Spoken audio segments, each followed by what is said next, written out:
রাষ্ট্রীয় গোয়েন্দা সংস্থাগুলো কারা কারা নির্বাচিত হবেন, কারা কোন রাজনৈতিক দল করবেন, এইটা যদি নির্ধারণ করে দেন তাহলে শেখ হাসিনার বিরুদ্ধে লড়াইয়ের কি আর থাকলো? এটার আর কি দাম থাকলো? এর তো আর কোনো দাম থাকলো না। শেখ হাসিনাও এই কাজ করেছে।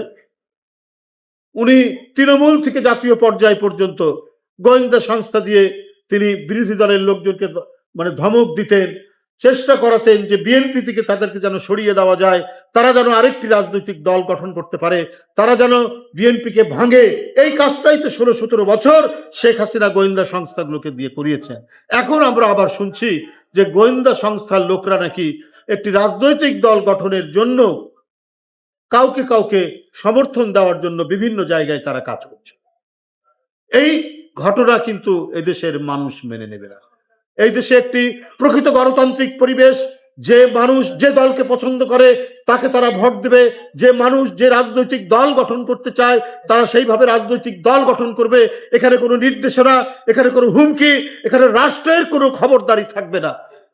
এইটাই হচ্ছে প্রকৃত গণতান্ত্রিক সমাজ, এটাই হচ্ছে প্রকৃত গণতান্ত্রিক রাষ্ট্র।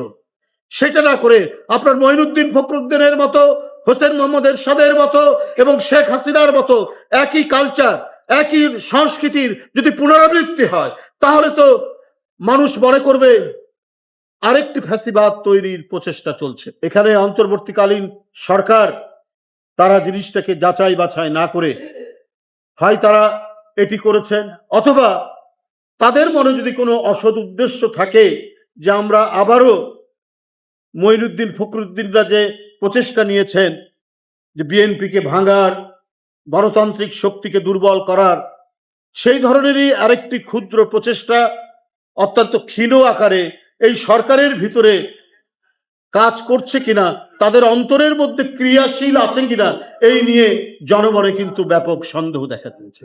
আমরা এখন এই সংস্কারের যে কি রূপ হবে, কোন পর্যায়ে নিয়ে যাবে সেটা আমরা বলতে পারি না। কারণ আজকে সাইবার সুরক্ষা অধ্যাদেশের যে আমরা রূপটি দেখছি, সেই রূপটিতে আমার কাছে ভালো কিছু ঠেকছে না।